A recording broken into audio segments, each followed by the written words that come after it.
Being entirely honest with oneself is a good exercise. Most people do not really want freedom because freedom involves responsibility, and most people are frightened of responsibility. The weakness of my position does not imply a strengthening of yours.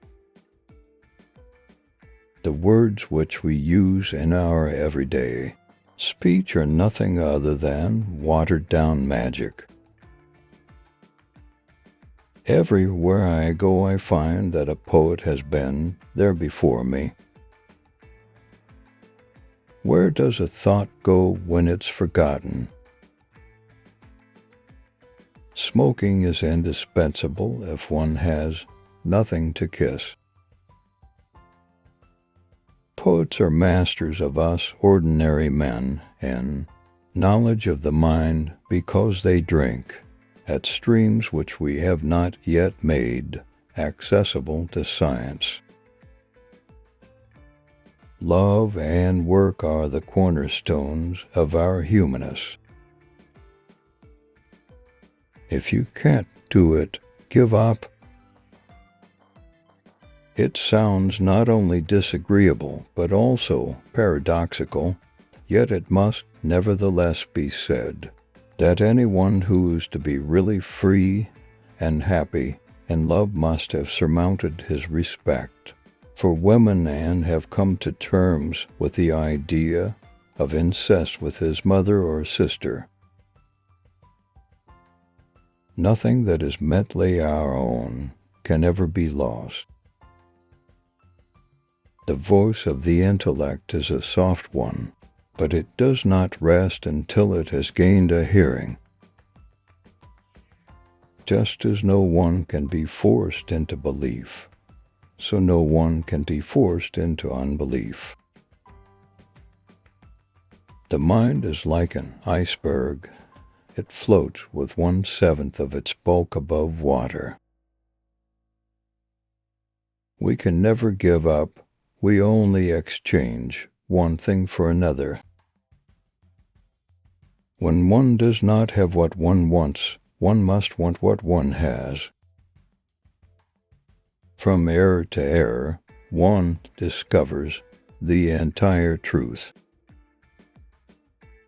One day, in retrospect, the years of struggle will strike you as the most beautiful. Out of your vulnerabilities will come your strength. Maturity is the ability to postpone gratification. Psychoanalysis is, in essence, a cure through love. This is one race of people for whom psychoanalysis is of no use whatsoever.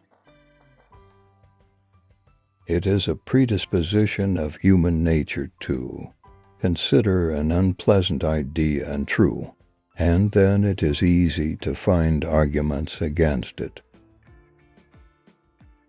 He that has eyes to see and ears to hear may convince himself that no mortal can keep a secret. If his lips are silent, he chatters with his fingertips. Betrayal oozes out of him at every pore.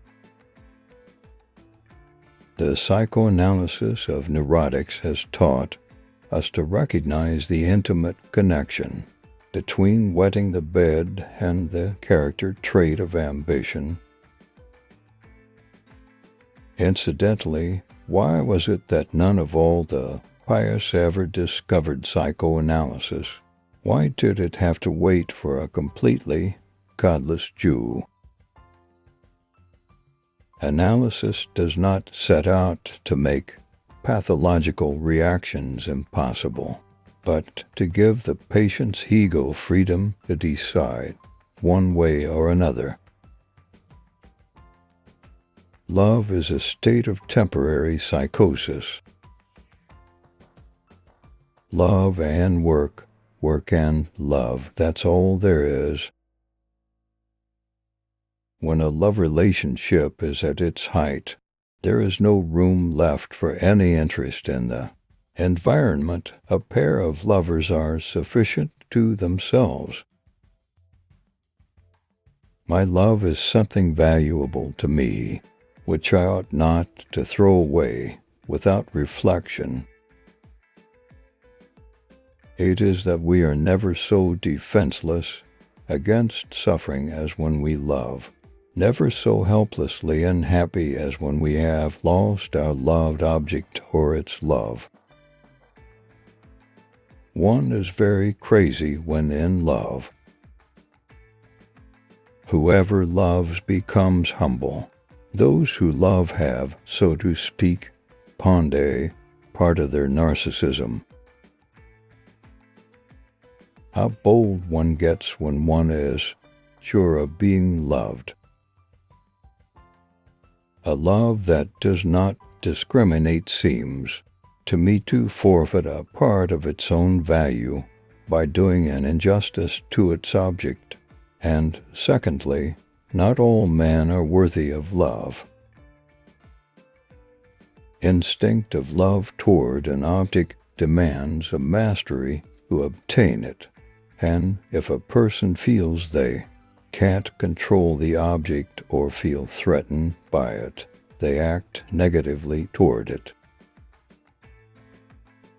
A certain degree of fetishism is habitually present in normal love. Dreams are often most profound when they seem the most crazy. Those dreams best fulfill their function, about which one knows nothing after waking. Dreams are never concerned with trivia. What is common in all these dreams is obvious. They completely satisfy wishes excited during the day which remain unrealized. They are simply and undisguisedly realizations of wishes. Obviously, one must hold oneself responsible for the evil impulses of one's dreams. In what other way can one deal with them unless the content of the dream, rightly understood, is inspired by alien spirits? It is part of my own being. The madman is a dreamer awake. The dream is the disguised fulfillment of a repressed wish. The interpretation of dreams is the road to a knowledge of the unconscious activities of the mind. The psychical, whatever its nature may be, is itself unconscious. The conscious mind may be compared to a fountain playing in the sun and falling back into the great subterranean pool of subconscious from which it rises. Our unconscious will murder even for trifles. It knows no other punishment for crime than death. We choose not randomly each other. We meet only those who already exists in our subconscious. For there is a way back from imagination to reality, and that is art.